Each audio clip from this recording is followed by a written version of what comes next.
আসসালামু আলাইকুম। আশা করি সবাই ভালো আছেন। আপনার ধান ভালো হবে কিনা তা নির্ভর করে সঠিক সময়ে রোগ ও পোকামাকড় চেনার উপর। চলুন জেনে নিই সেই সব গুরুত্বপূর্ণ তথ্য সরাসরি মাঠ থেকে। নিবিড় চাষাবাদের ফলে প্রধান খাদ্যশস্য ধানে পোকামাকড়ের প্রাদুর্ভাব ও আক্রমণ বেড়ে চলেছে। বাংলাদেশ ধান গবেষণা ইনস্টিটিউট এর কীটতত্ত্ব বিভাগের গবেষণায় ধান খেতে 232 প্রজাতি ক্ষতিকর পোকার সন্ধান পাওয়া গেছে। তার মধ্যে 20 থেকে 33 প্রজাতির পোকা ধানের অর্থনৈতিক ক্ষতি সাধন করে থাকে। আবার এ সমস্ত ক্ষতিকর পোকা পরজীবী হিসেবে 183টি এবং পরভোজী হিসেবে 192টি সহ সর্বমোট 375টি উপকারী পোকার সন্ধান পাওয়া গেছে। এই উপকারী পোকাগুলো ক্ষতিকর পোকার ডিম ও ক্ষীরার উপর ডিম নিয়ে কিংবা তাদের বাচ্চা পিত্তথলি ও পূর্ণবয়স্ক পোকাকে সরাসরি খেয়ে ক্ষতিকর পোকার ক্ষতির মাত্রাকে অর্থনৈতিক ক্ষতির দ্বারপ্রান্তের নিচে রাখতে সক্ষম হয়। যদি ক্ষতিকর পোকার সংখ্যা ও ক্ষতির প্রভাব অর্থনৈতিক ক্ষতির দ্বারপ্রান্তে পৌঁছে তাহলে কীটনাশক ব্যবহার করা যেতে পারে। কিন্তু অনাকাঙ্ক্ষিতভাবে বাংলাদেশের অধিকাংশ কৃষক ধানের চারা রোপণের 15 থেকে 20 দিনের মধ্যে ইউরিয়া সারের প্রথম উপরি প্রয়োগের সময় দানাদার কীটনাশক ব্যবহার করে থাকেন। যদিও সেই সময় ক্ষতিকর পোকা আক্রমণ খুব একটা দেখা যায় না। ধান খেতে কুশির অবস্থায় পোকার আক্রমণে কুশি বা পাতা ক্ষতিগ্রস্ত হলে গাছ তা পুষিয়ে নিতে পারে। কৃষক এটা আমলে না নিয়ে কীটনাশক প্রয়োগ করে থাকেন।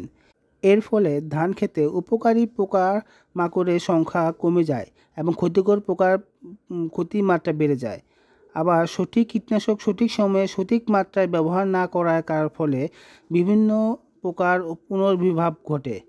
ফলে কীটনাশক ব্যবহার করার পর পোকার সংখ্যা না কমে আরও বেড়ে যায় এবং তা দমনের জন্য কৃষককে বারবার কীটনাশক ব্যবহার করতে হয়। একটি গবেষণায় দেখা গেছে 16টি জেলার বিভিন্ন উপজেলার 300 জন কৃষকের 128.3 হেক্টর জমিতে 300টি প্রদর্শনী স্থাপন করা হয়। সেখানে একজন কৃষকের 1 একর জমি সমান দুভাগ করে এক অংশে গবেষকের পদ্ধতিতে চাষাবাদ করা হয় এবং অপর অংশে কৃষককে তার প্রচলিত পদ্ধতিতে চাষাবাদ করতে দেওয়া হয়। গবেষকের পদ্ধতিতে ধান খেতে সুষম সারের ব্যবহার, সঠিক করে নির্দিষ্ট দূরত্বে সঠিক বয়সে চারা রোপণ, সঠিক পানি ও আগাছা ব্যবস্থাপনা এবং প্রতি 100 বর্গমিটারে একটি করে ডালপালা পুঁতে পোকা খেকো পাখি বসার ব্যবস্থা করা হয়।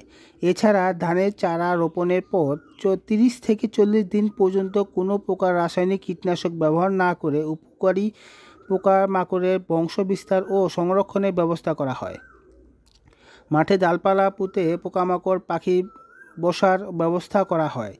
ফলে বোরো মৌসুমে শতকরা 100 ভাগ জমিতে এবং আউশ ও আমন মৌসুমে শতকরা 40 ভাগ জমিতে কীটনাশক ছাড়াই পোকামাকড় নিয়ন্ত্রণ করে ধান উৎপাদন করা সম্ভব হয়েছে।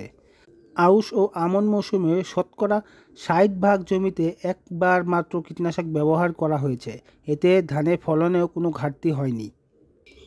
অপরদিকে কৃষকের পদ্ধতিতে ধান চাষের ক্ষেত্রে অধিকাংশ কৃষক সারিতে চারা রোপণ না করে এলোমেলোভাবে চারা রোপণ করেন এবং রোপণের 15 থেকে 20 দিনের মধ্যে ইউরিয়া সারের প্রথম উপরি প্রয়োগের সময় ধান খেতে পোকার উপস্থিতি পর্যবেক্ষণ না করেই দানাদার কীটনাশক প্রয়োগ করেন। পরবর্তীতে পোকা দমনের জন্য আরও 2 থেকে 3 বার কীটনাশক প্রয়োগ করা প্রয়োজন হয়। গবেষণার ফলাফলে দেখা যায় যে আউশ মৌসুমে দেশের বিভিন্ন অঞ্চলে 62 জন কৃষকের জমিতে গবেষকের পদ্ধতিতে চাষাবাদ করে গড়ে প্রতি বিঘাতে 16.5 মণ ফলন পাওয়া গেছে। পক্ষান্তরে কৃষকের পদ্ধতিতে ধান চাষাবাদ করে গড়ে প্রতি বিঘাতে 15 মণ ফলন পাওয়া গেছে। আমন মৌসুমে দেশের বিভিন্ন অঞ্চলে 66 জন কৃষকের জমিতে গবেষকের পদ্ধতিতে চাষাবাদ করে গড়ে প্রতি বিঘাতে 18.5 মণ ফলন পাওয়া গেছে এবং কৃষকের পদ্ধতিতে ধান চাষ করে গড়ে প্রতি বিঘাতে 17.5 মণ ধান পাওয়া গেছে। অনুরূপভাবে বোরো মৌসুমে দেশের বিভিন্ন অঞ্চলে 72 জন কৃষকের জমিতে গবেষকের পদ্ধতিতে চাষাবাদ করে গড়ে প্রতি বিঘাতে 23.5 মণ ফলন পাওয়া গেছে এবং কৃষকের ধান চাষ করে গড়ে প্রতি বিঘাতে 22 মণ ফলন পাওয়া গেছে। বাংলাদেশের বিভিন্ন পরিবেশগত অঞ্চলে 16টি জেলার 300 জন কৃষকের 128.3 হেক্টর জমিতে গবেষকের পদ্ধতিতে চাষাবাদের ফলে গড়ে প্রতি হেক্টর জমিতে 0.5 টন ফলন বেশি পেয়েছে। ফলে কৃষকের পদ্ধতিতে চাষাবাদের তুলনায় 64.15 টন ধানের অতিরিক্ত ফলন পাওয়া গেছে। তাছাড়া কৃষকের পদ্ধতিতে চাষাবাদ করায় প্রতি মৌসুমে কীটনাশকের ব্যবহার কমপক্ষে 2 বার করে কমেছে। অর্থাৎ কৃষক তার নিজস্ব পদ্ধতিতে ধান চাষাবাদের সময় 2 থেকে 4 বার পর্যন্ত কীটনাশক ব্যবহার করে থাকেন।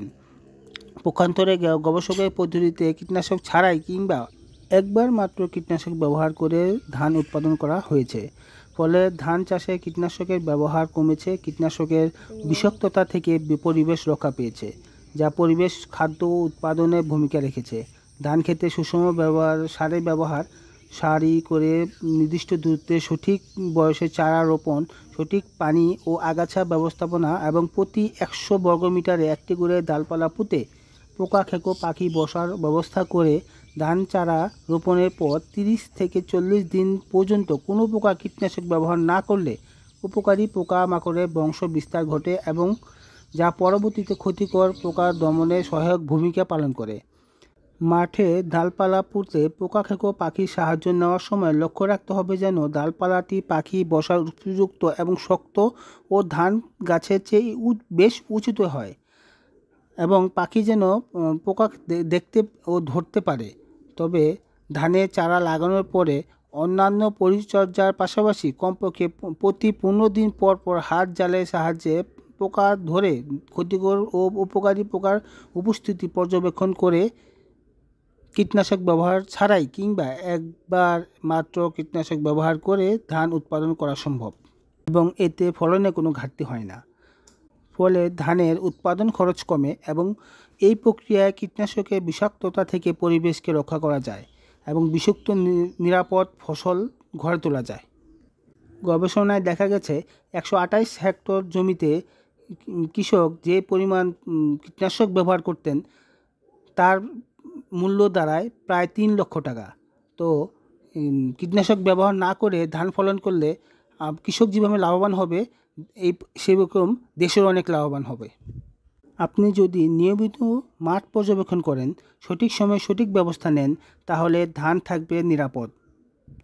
লাইক, কমেন্ট ও সাবস্ক্রাইব করে মুক্ত আগ্রহের সাথে থাকুন। কৃষকের পাশে আমরা সব সময়। ভালো থাকবেন। আসসালামু আলাইকুম।